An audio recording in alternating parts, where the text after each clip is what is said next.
구약성경 1096쪽 예레미야 29장 1절에서 14절 교독합니다.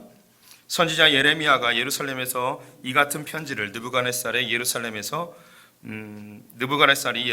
바벨론으로 끌고 간 포로 중 남아있는 장로들과 제사장들과 선지자들과 모든 백성에게 보냈는데, 그때는 여고니아 왕과 왕후와 공중 내시들과 유다와 고관들과 기능공과 토공들이 예루살렘에서 떠난 후라.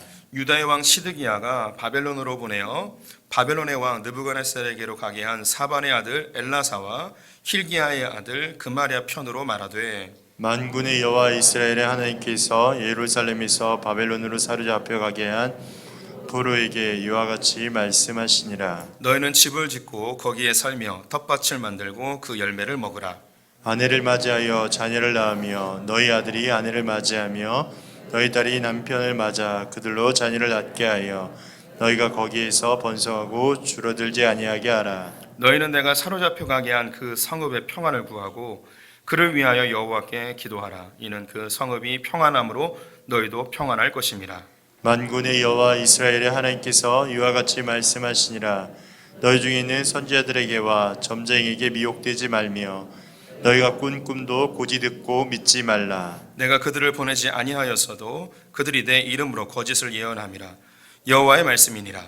여호와께서 이와 같이 말씀하시니라. 바벨론에서 70년이 차면 내가 너희를 돌보고 나의 선한 말을 너희에게 성취하여 너희를 이곳으로 돌아오게 하리라. 여호와의 말씀이니라. 너희를 향한 나의 생각은 내가 안하니 평안이요 재앙이 아니니라. 너희에게 미래와 희망을 주는 것이니라. 너희가 내게 부르짖으며 내게 와서 기도하며 내가 너희들의 기도를 들을 것이요 너희가 온 마음으로 나를 구하면 나를 찾을 것이요 나를 만나리라. 이것은 여호와의 말씀이니라. 나는 너희들을 만날 것이며 너희를 포로된 중에서 다시 돌아오게 하되 내가 쫓아 보내었던 나라들과 모든 곳에서 모아 사로잡혀 떠났던 그곳으로 돌아오게 하리라. 이것은 여호와의 말씀이니라. 아멘.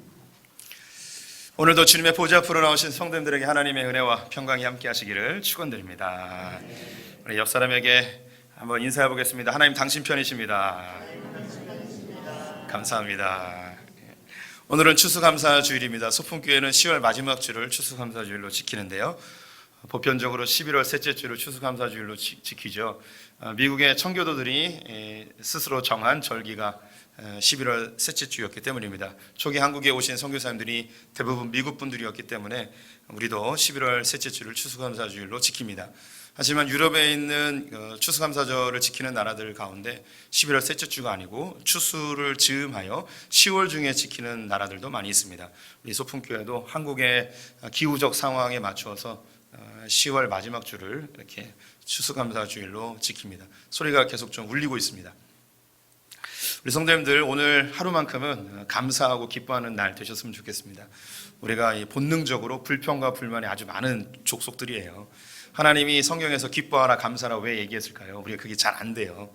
우리는 불평과 불만이 먼저 튀어나오는 사람들입니다. 그래서 하나님이 우리에게 명령하신 겁니다. 그래서 오늘만큼은 기뻐할 일 찾으시고 짜증낼 일도 좀 참으시면 좋을 것 같습니다. 성도님들, 오늘 하루도 살면서 지난 10개월 동안 우리에게 주신 하나님의 은혜가 무엇인지 좀 계산해보고 하나님께 감사하는 그런 날 됐으면 좋겠는데요. 한번 생각해 보세요. 올 한 해 하나님께서 나에게 무슨 감사의 제목들을 주셨는가. 우리 참 안타까운 게 뭐냐면 생각해야지 감사의 제목이 떠오른다는 거죠.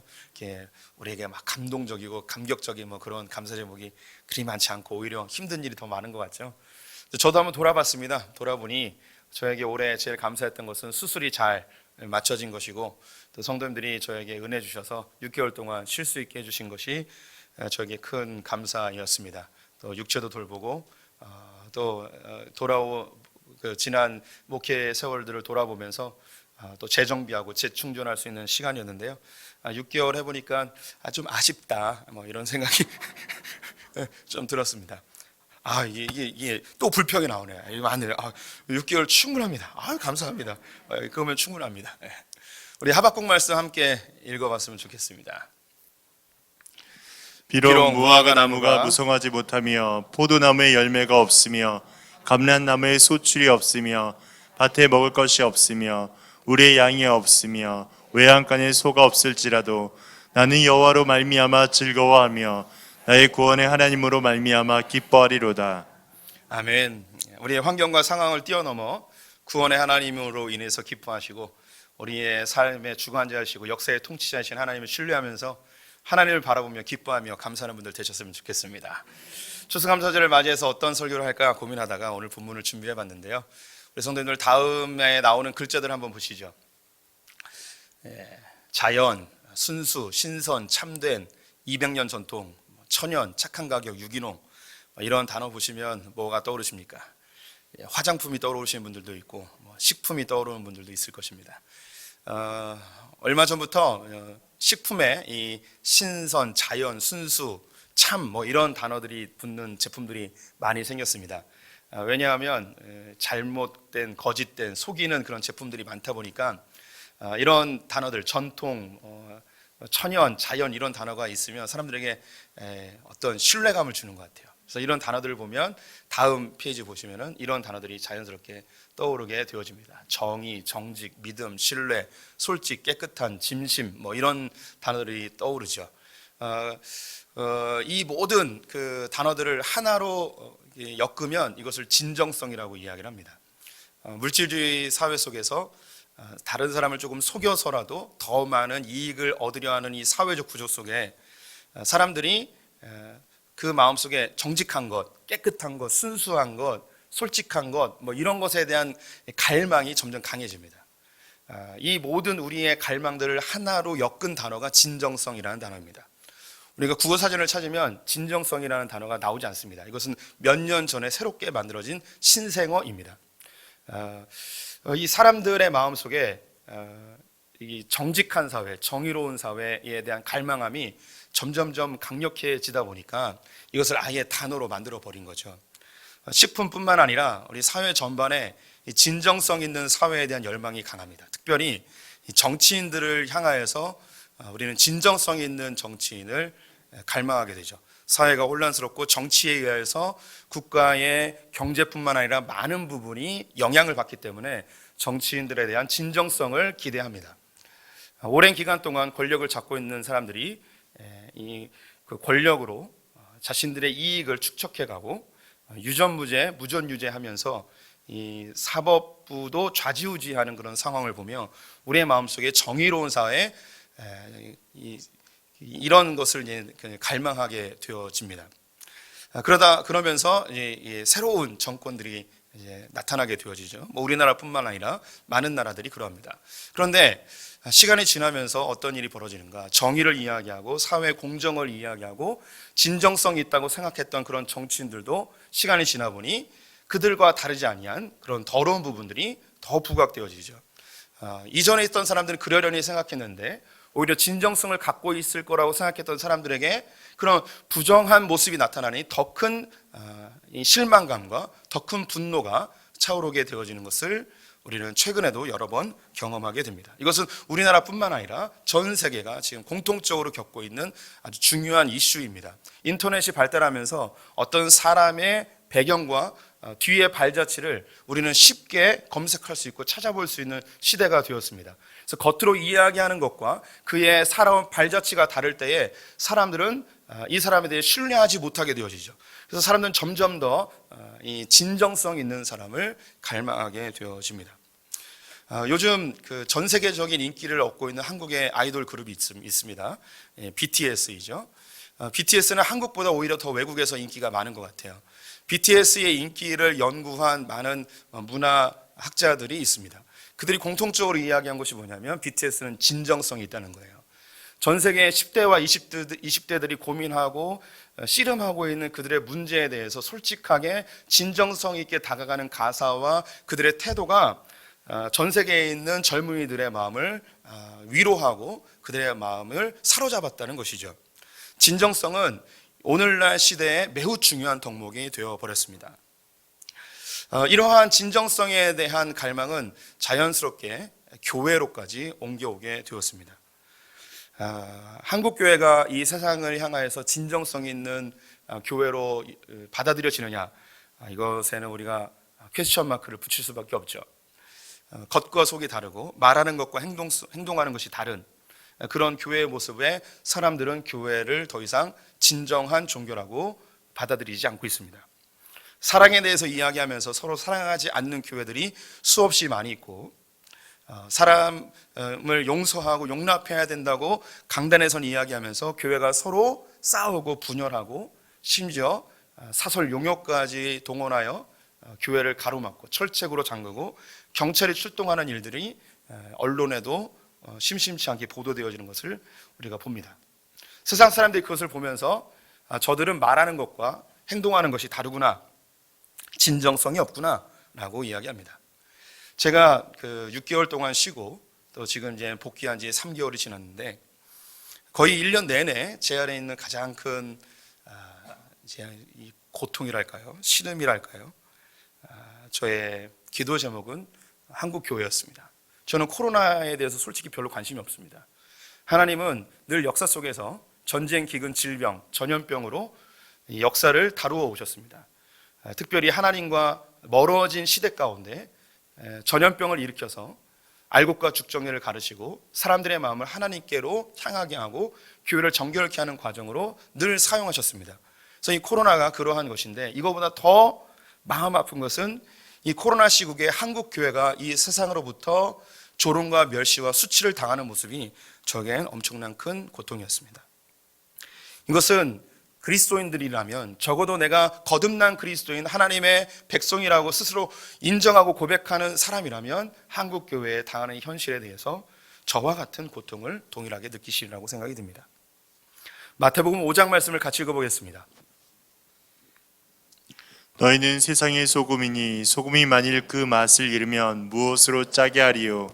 그는 아무 쓸데 없어 다만 밖에 버려져 사람에게 밟힐 뿐이니라. 한국 교회는 맛을 잃어버려 밖으로 던지워져 세상 사람들에게 짓밟히는 형국이 되어버렸습니다. 그 누구도 교회가 하는 이야기에 귀 기울이지 않습니다. 오히려 교회가 이야기하는 것에 조롱하고, 마치 코로나 시국에 교회가 전염병의 원흉인 것처럼 그리스도인들을 코로나 바이러스를 바라보듯 하는 것을 우리가 실제로 경험하였습니다. 교회 갔다 오는 것이 수치스럽고 교회에 다닌다고 이야기하는 것을 당당하게 말할 수 없는 그런 시대에 살고 있습니다. 앞으로는 좀 나아질까요? 라고 질문한다면 그 누구도 긍정적으로 대답할 사람은 아무도 없을 것입니다. 오히려 더 심해지면 심해졌지 한국 교회에 대한 사회적 이미지는 그리 나아지리라고 생각되지 않습니다. 이런 시국에 우리는 추수감사주의를 맞이했는데, 단순히 감사합시다, 우리의 보이지 않는 조건 속에서 주님을 찬양합시다, 이런 뜬구름 잡는 듯한 이야기보다는 그 시대에 제가 정말 고민하고 지난 세월 동안 하나님 앞에 씨름했던 내용들을 함께 나누는 게 더 유익하리라고 생각이 들어서 오늘 본문을 선정해 봤습니다. 제가 6개월 동안 집에 있다 보니까 아이들이 제가 하는 행동을 몇 가지 따라 하더라고요. 그 중에 한 가지가 한숨 쉬는 거예요. 아이들이 언젠가부터 저의 한숨 소리를 따라하고 있었습니다. 그러면서 엄마에게 자주 물어보는 게, 아빠 화났어? 라고 물어봅니다. 제가 집에 있는 동안도 제 머릿속에는 한국 교회에 대한 고민이 끊임없이 올라왔습니다. 언론에서 보도되어지는 뉴스를 볼 때마다 한숨이 터져 나오고, 한국 교회를 생각하면 저도 모르게 한숨이 터져 나오는 것을 보면서 얼굴은 자연스럽게 찡그러지고 얼굴은 인상 쓰는 모습을 보게 됐죠. 제가 복귀하고 나서 거울을 요즘 자주 봐요. 왜냐하면 인터넷으로 제 얼굴을 보니까 엄청 화나 있는 거예요. 그래서 이렇게 얼굴이 이렇게 화나 있나. 그런데 생각해 봤는데 제가 지금 마음이 편하지 않은 거예요. 그게 얼굴을 이렇게 다 드러나요. 그래서 지금은 이제 억지로 웃으려고 노력을 하는데 여전히 마음은 불편합니다. 우리 성도님들도 교회를 내 몸처럼 사랑하시는 분들이기 때문에 지금의 현실이 참 안타깝고 어려울 것입니다. 오늘 본문은 예레미야가 이스라엘 백성들이 바벨론에 의하여 1차 포로로 끌려갔는데, 이 포로로 끌려간 사람들에게 편지를 보낸 내용이에요. 기원전 605년에 느부갓네살 왕에 의해서 1차 포로가 끌려갑니다. 한 3천여 명이 끌려가는데 그 중에 우리가 잘 알고 있는 다니엘이 그 안에 있었어요. 예레미야는 예루살렘에 남아 있었고, 예루살렘에 있었던 고위 관직들 그리고 왕족들, 돈 많은 사람들은 나라가 곧 망할 것을 알고 지중해 연안에 있는 모든 나라로 다 도망가 버렸습니다. 예루살렘에는 이제 가난한 사람들, 갈 곳 없는 사람들만 남아 있었어요. 여기 있는 남아 있는 사람들도 걱정이 돼서 예레미야서가 계속 진행이 되지만 또 예레미야의 마음속에 한편에 근심되는 사람들은 바로 포로로 끌려간 사람들이에요. 조롱당하고 짓밟히고 포로로 끌려가 집을 잃고 고난의 세월을 보내고 있는 그들에게 편지를 써 보냅니다. 이 편지의 내용은 지금 한국교회에게 보내는 내용처럼 느껴져요. 이 세상에서 밖에 던지워져 짓밟히며 조롱당하고 수치를 당하고 그 생명력을 잃어버린, 그리고 우리 역시 어디로 가야 할 바를 모르고 어떻게 이 사태가 진행될지도 막막하고 한국교회가 다시 일어날 수 있을지에 대한 그런 희망조차 보이지 않는 지금 이런 형실의 예레미야의 이 편지가 우리에게 주는 메시지가 있다고 생각이 듭니다. 예레미야는 시드기야의 사절자들 중에 엘라사와 그마랴라는 사람을 통하여서 이 편지를 전달하여 포로로 끌려간 이스라엘 백성들에게 전달하도록 하였습니다. 어떤 내용을 전하였는가? 오늘 본문에는 네 가지의 권면의 말을 하고 있습니다. 첫 번째 5절 6절 말씀 같이 읽어보도록 하겠습니다. 너희는 집을 짓고 거기에 살며 텃밭을 만들고 그 열매를 먹으라. 아내를 맞이하여 자녀를 낳으며 너희 아들이 아내를 맞이하며 너희 딸이 남편을 맞아 그들로 자녀를 낳게 하여 너희가 거기에서 번성하고 줄어들지 아니하게 하라. 첫 번째는 포로로 끌려갔지만 그곳에서 터를 잡고 살으라는 거예요. 집도 짓고 밭도 일구고 결혼도 하고 자녀도 낳아서 자녀도 낳되 많이 낳아서 번성하라는 것이죠. 포로로 끌려갔습니다. 삶의 희망을 잃어버리고 다 자포자기할 수 있고 포로로 끌려간 곳에서 자기 인생을 그냥 놔버릴 수도 있는 상황인데 그러지 말고 거기에서 집도 짓고 밭도 일구고 결혼도 하고 자녀도 많이 낳아라.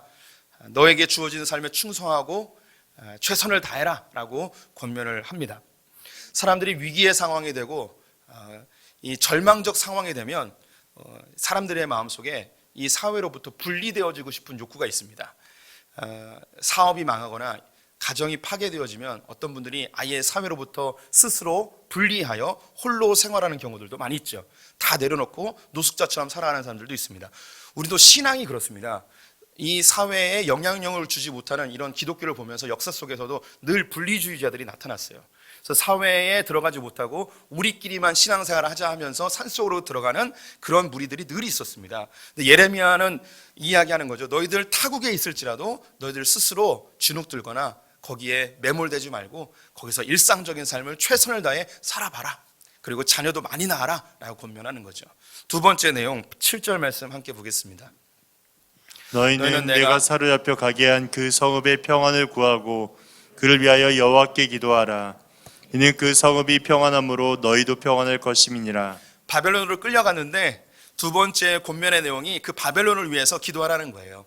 너희들을 핍박하고 조롱하고 짓밟는 그 바벨론일지라도 그 성읍을 위해서, 그 나라를 위해서, 그 통치자들을 위해서 기도하라는 것입니다.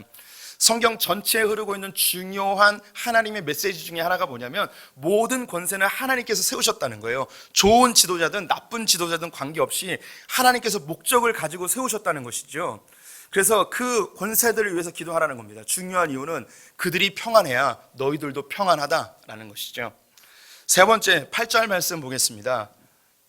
만군의 여호와 이스라엘의 하나님께서 이와 같이 말하노라. 너희 중에 있는 선지자들에게와 점자행에게 미혹되지 말며 너희가 꾼 꿈도 고지 듣고 믿지 말라. 세 번째는 거짓 선지자들과 점쟁이들에게 미혹되지 말라는 것입니다. 뒤로 조금 더 읽게 되어지면 하나님 말씀을 붙들라는 거예요. 사회가 혼란하고 어지럽고 위기와 두려움이 가득했을 때 늘 나타나는 것이 뭐냐면 이 두려움을 조장하여 자기의 이익을 취하려 하는 거짓 선지자들이 있습니다. 불안한 미래 때문에 점치는 자들이 더 늘어나게 되죠. 지금 그러한 상황입니다. 한국교회는 매우 혼란한 상황, 또 미래를 예측할 수 없는 상황이 되어지자 이러한 분위기를 이용하여서 한국교회 안에 교묘하게 들어오는 거짓 선지자들이 엄청나게 많습니다. 우리 성도님들이 요즘은 핸드폰으로 유튜브를 거의 대부분 보시죠. 많은 시간을 유튜브를 봅니다. 가장 많은 핸드폰 이용하는 것이 유튜브라고 나와 있더라고요. 우리가 기독교인이다 보니까 기독교와 관련된 그런 영상들도 많이 보죠. 그런데 우리 성도님들이 보고 있는 많은 콘텐츠들이 이단들과 거짓 선지자들이 만든 것이 많이 있습니다. 성도님들 중에 가끔 저에게 목사님 이거 봐도 돼요? 라고 질문하는 분들이 있어요. 그분들은 이거를 누구에게 추천을 받았는데 들어보니까 다 맞는 것 같은데 뭔가 이상한 것 같은 느낌이 있는 거죠. 하나님이 우리 안에 영적인 민감함을 주셔서 그런 걸 분별하게 하세요. 그래서 저에게 보내서 확인받고 싶은 거죠. 그런데 그렇게 저에게 전달되어진 영상들은 거의 대부분 이단들이 만들거나 올바른 신학적 배경 속에서 만들어진 게 아니에요.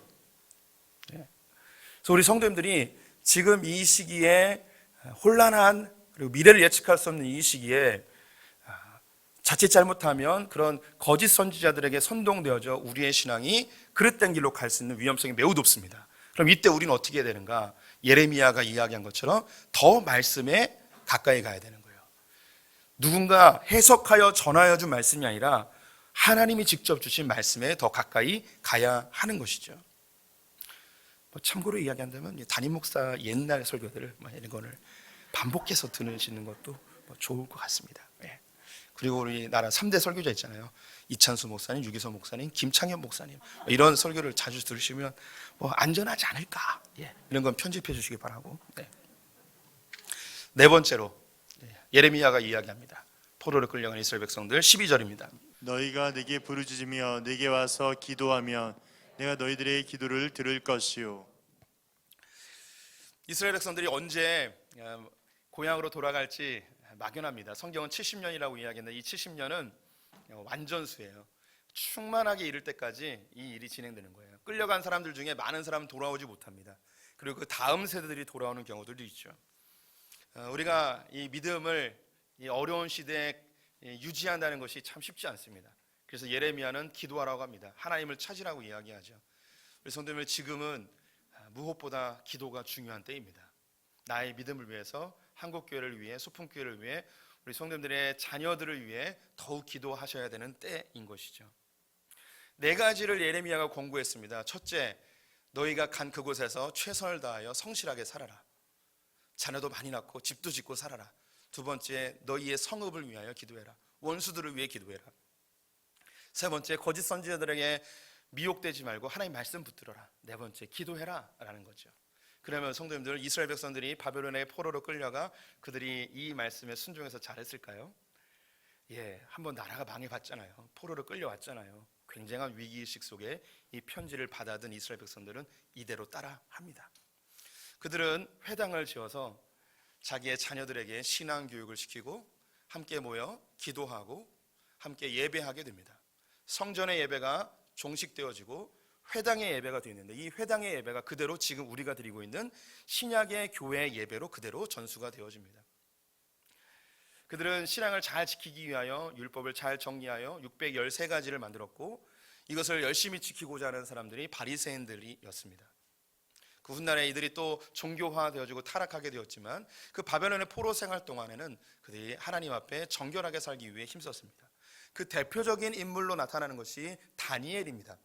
다니엘이 대표성을 갖고 있어요. 이 다니엘을 보면서 그 당시 포로로 끌려갔던 유대인들이 어떻게 살았는지를 그대로 보여주는 거예요. 다니엘은 느부갓네살에 의하여서 왕궁 교육을 받게 되어집니다. 그가 이 교육을 잘 마치면 바벨론의 관리가 되는 거예요. 우리로 이야기하면 일제시대에 일왕의 추천을 받아 일왕의 교육을 받고 일본을 위한 관리가 되는 것이죠. 우리 같으면 매국노라고 손가락질할 수 있겠지만 예레미야가 이야기했어요. 너희가 간 곳에서 터를 잡고 충성스럽게 살고 그 나라의 성읍의 권세들을 위해서 기도하며 너희가 그곳에서 살아라. 다니엘이 그대로 삽니다. 열심히 공부했고 자신의 왕인 느부갓네살을 위해서 충성했습니다. 또한 우리가 잘 알듯이 다리오 왕 때에 사자굴에 던지는 그런 수모를 겪을지라도 그는 하루에 3번씩 하나님께 기도하였습니다. 이것은 다니엘만의 기도가 아니었고 포로로 끌려갔던 이스라엘 백성들은 하루에 3번씩 예루살렘을 향하여 기도하는 습관들이 모두에게 있었습니다. 그 결과 그들은 돌아오게 되어졌죠. 우리가 다니엘을 이야기하면 왕이 준 음식을 먹지 않은 것, 혹은 그의 친구들이 풀무불에 던져졌지만 살아난 것, 사자굴에 던져졌지만 살아난 것, 이런 사건에 대해서 익히 들어 알겠지만 저에게 다니엘에게 있어서 가장 큰 충격은 뭐였냐면 느부갓네살 왕이 통치한 지 한 18년쯤 됐을 때 정신분열증에 걸려요. 미쳐버려요. 그래서 7년 동안 광야에서 살아요. 이때 다니엘이 느부갓네살 왕을 대신해서 나라를 잘 통치합니다. 7년 뒤에 정신이 다시 돌아와서 왕위에 올랐을 때 이 다니엘이 왕에게 권고하기를 뭐냐면, 하나님께서 왕을 치료해 주셨으니 하나님의 공의대로 그리고 가난한 자들에게 긍휼을 베풀며 이 나라를 통치합시다라고 이야기한 거예요.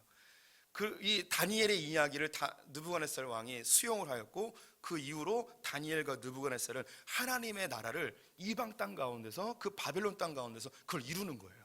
너무 멋진 장면인 거예요. 그 이후로 이 바벨론은 태평성대를 이루게 되어지죠. 그 시절을 보았던 이 메소포타미아의 다리오 왕이 이 느부갓네살 타국의 총리였던 이 다니엘을 다시 그들의 총리로 받아들일 수 있는 거였어요. 그는 나라가 중요한 게 아니었어요. 어떤 왕이 있던 어떤 권세가 있던 관계없이 그들과 함께 하나님 나라를 만드는 그런 멋진 사람이었던 거죠. 이제 우리의 모습을 한번 봤으면 좋겠습니다. 코로나 상황 속에서 교회는 굉장히 어려운 상황에 놓여 있습니다. 맛을 잃은 소금처럼 밖에 던지어져 짓밟힘을 당하고 있습니다. 세상의 포로로 끌려가 우리는 아무 말도 할 수 없는 그런 나약한 모습의 처지에 놓여져 있죠. 여기서 이제 한 가지 질문이 듭니다. 왜 이스라엘 백성들이 바벨론으로 포로로 끌려갔을까? 왜 하나님 도와주지 않으셨을까? 한국 교회가 왜 이 세상으로부터 조롱과 수치를 당해야 되는가? 그 원인이 뭘까? 이유가 뭘까? 신명기 말씀에 하나님께서 모세를 통하여 이미 그들에게 예언하신 말씀이 있습니다. 신명기 29장 말씀 같이 읽어보겠습니다. 그때 사람들이 대답하기를 그 무리가 자기 조상의 하나님 여호와께서 그들의 조상을 애굽에서 인도하여 내실 때 더불어 세우신 언약을 버리고 여호와께서 또 진노와 격분과 크게 통한하심으로 그들을 이 땅에서 뽑아내사 다른 나라에 내던신 것 같다 하리라. 예, 하나님께서 이스라엘 백성들이 가나안 땅에 들어갈 때 모세를 통하여서 너희가 언약을 잘 지키지 아니하면, 하나님의 말씀대로 살지 않으면 이 땅에서 뽑혀서 다른 나라로 가게 된다는 거예요. 이미 모세를 통해서 이야기한 것이 예레미야 때에 이루어지게 된 것입니다. 그들이 하나님의 언약을 버렸어요. 하나님의 언약을 버린다는 게 무슨 뜻일까요? 하나님의 말씀대로 살지 않았어요. 하나님의 질서대로 살지 않은 거죠. 우리가 자연스럽게 드는 생각이 그들이 뭐 예배를 안 드렸는가, 헌신하지 않았는가, 이 헌금을 안 드렸는가, 이런 생각이 들 수 있습니다. 근데 그들은 누구보다 예배 잘 드렸고요, 누구보다 재물 잘 드렸고 절기를 잘 지켰습니다. 근데 하나님께서는 그들의 재물을 받고 싶어 하지 않았고 그들의 찬송 소리와 기도 소리에 귀를 막아버리고 그들이 예배하는 장면을 보지 않기 위해 눈을 감아버렸다고 이야기합니다. 그러면 하나님께서 이스라엘 백성들에게 원하였던 참된 신앙의 삶이 무엇이었을까요? 스가랴서 말씀 함께 보겠습니다.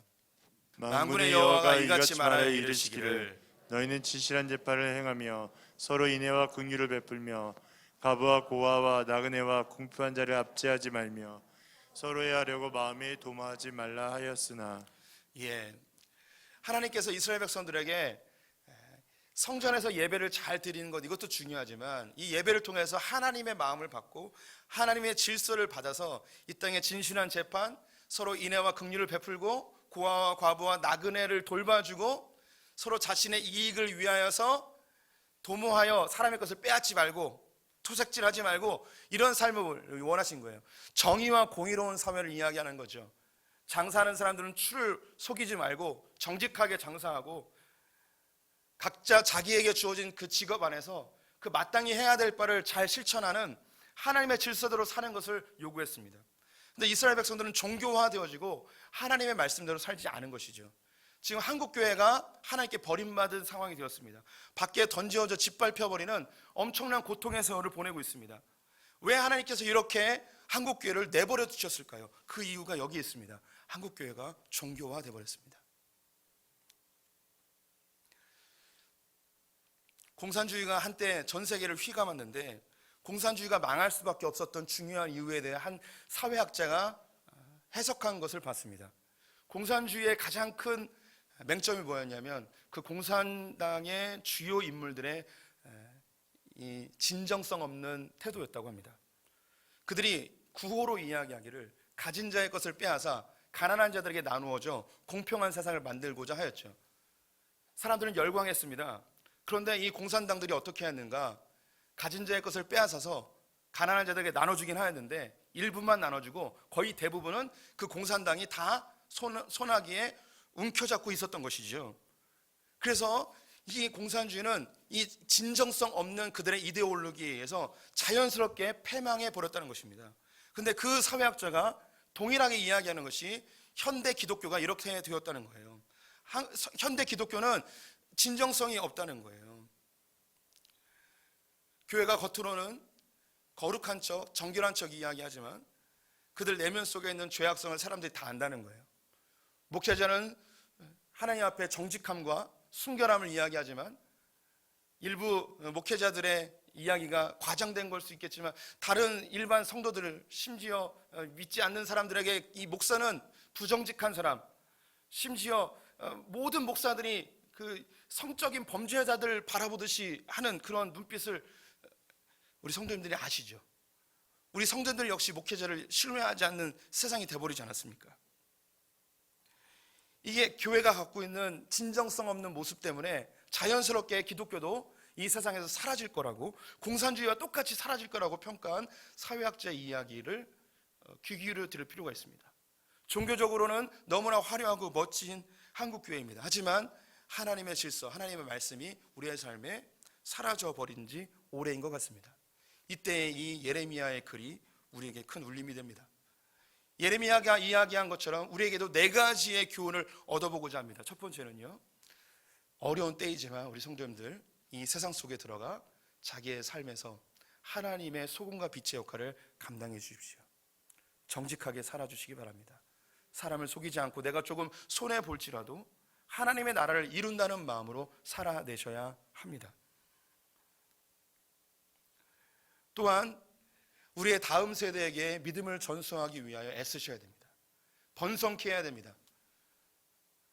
우리 여기 계신 대부분의 성도님들이 향후 50년이면 다 이 땅에 없으십니다. 50년 뒤에 한국교회가 어떻게 될까요? 우리의 다음 세대를 키우지 아니하면 한국교회의 미래는 매우 어둡습니다. 유럽에 있는 이슬람 교도들이 계속 부흥하고 있습니다. 왜 부흥할까요? 유럽에 있는 백인들이 이슬람을 믿을까요? 그럴 일은 거의 만무하겠죠. 매우 소수만 거기에 동참할 겁니다. 그런데 유럽에 있는 이슬람 교도는 계속 부흥하고 있습니다. 왜 부흥하냐면 그들이 아이를 낳으면 보통 8명씩 낳습니다. 유럽은 사회복지가 잘 돼서 아기만 낳으면 사회에서 다 보장해 주니까 막 낳는 거예요. 그러니까 자연적으로 부흥하죠.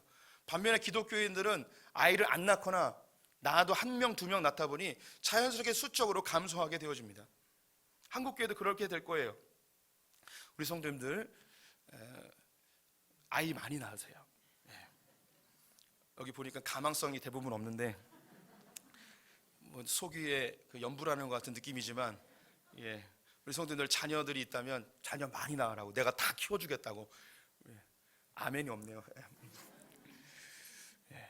제가 농을 섞었지만 우리 다음 세대를 키우는 일에 우리 정말 힘써야 합니다. 그래서 우리 소풍교회, 뭐 다른 교회는 그렇다 치고 우리 소풍교회는 다음 세대를 키우는 일에 향후 지속적인 투자와 노력을 할 것이 우리 성도님들이 또한 여기에 관심을 가져주셔야 합니다. 주일학교 교사에 많이 동참해 주십시오. 또 우리 성도님들의 자녀들을 교회로 올 수 있게끔 많이 독려해 주십시오. 가정예배 드려주십시오. 말씀으로 훈육해 주시기 바랍니다.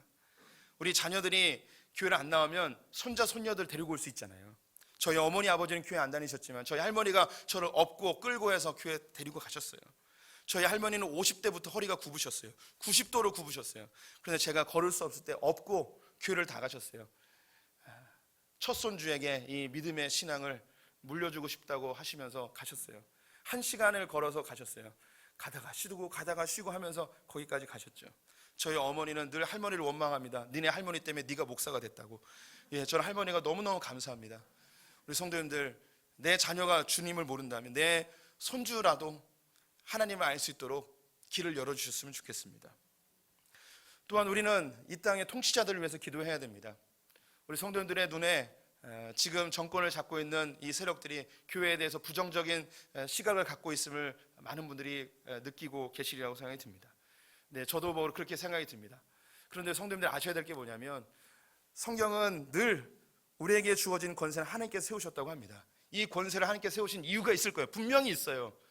우리가 이전에 보수적인 정권이 들어섰을 땐 교회가 그 정권들을 위해서 열심히 기도했던 것을 우리가 압니다. 그런데 그때 이 진보적인 기독교인들은 그 정권을 위해서 기도하지 않고 혁명과 투쟁과 싸움을 통하여서 정권을 바꾸려고 하였죠. 근데 지금은 상황이 바뀌어졌습니다. 진보적인 정권이 들어서자 보수적인 사람들은 예전에는 권세가 하나님의 것이라고 이야기하면서 기도했다고 하는데 지금 진보적인 정권에 대해서 기도하는 소리를 많이 들어보지 못했고, 오히려 예전의 진보 세력들처럼 투쟁하고 싸우고 돌을 던져야 된다고 혁명에서 뒤집어 엎어야 된다는 이야기를 똑같이 하고 있습니다. 이게 다 이 죄성을 가지고 있는 인간들의 모습이에요. 참된 그리스도인들은 하나님의 말씀대로 반응해야 됩니다. 우리 안에 있는 분노나 혹은 억울함들, 우리의 정죄와 혹은 판단을 뒤로 하고 하나님께서 세우신 이 권세들에 대하여 우리 성도님들이 기도하셔야 되는 때입니다. 더불어 거짓 선지자들과 점치는 자들에게 휘둘리지 말고 우리 성도님들 오직 말씀에 굳건히 서 있으셔야 합니다. 말씀을 가까이 하십시오. 혼돈하는 시대입니다. 바람에 나는 겨처럼 사람들이 이리 휘청 저리 휘청 되어집니다. 많은 거짓 선지자들과 이단과 사이비들이 우리 성도님들의, 건강한 성도님들의 마음에 파고들어 이 혼란한 때에 우리의 영혼을 훔쳐가려고 수없이 노력을 하고 있습니다. 말씀에 가까이 가십시오. 다른 거 말고 진짜 하나님의 말씀에 가까이 가시기를 권면을 드립니다. 그리고 이 시절이 언제 끝날지 모릅니다. 언제 다시 하나님께서 한국교회를 아름답게 사용하실지 아무도 모릅니다. 그 시기를 기다리며 우리는 무엇보다 기도에 힘쓰셔야 합니다. 제가 코로나가 일어나면서부터 마음에 계속 근심이 있었어요.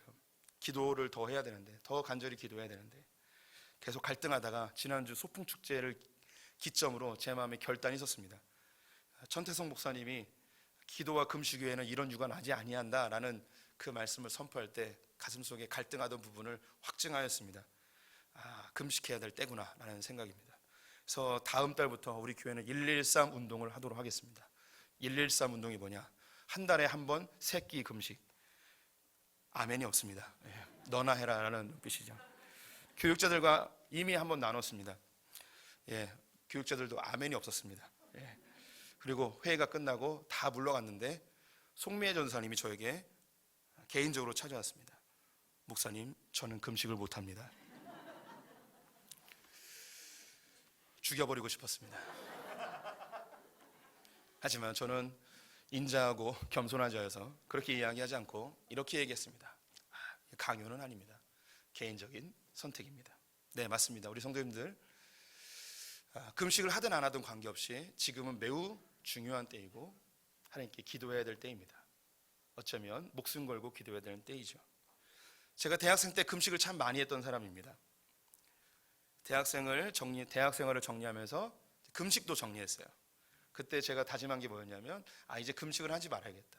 앞으로 만약에 내가 금식을 한다면 죽고 사는 일 아니면 내 금식을 하지 말아야겠다.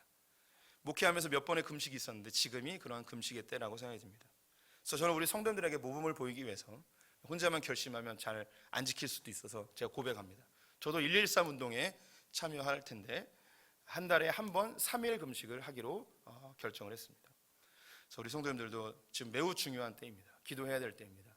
4가지 정리합니다. 첫째는 우리 성도님들이 주어진 삶에 정직하게 말씀대로 사셔야 됩니다.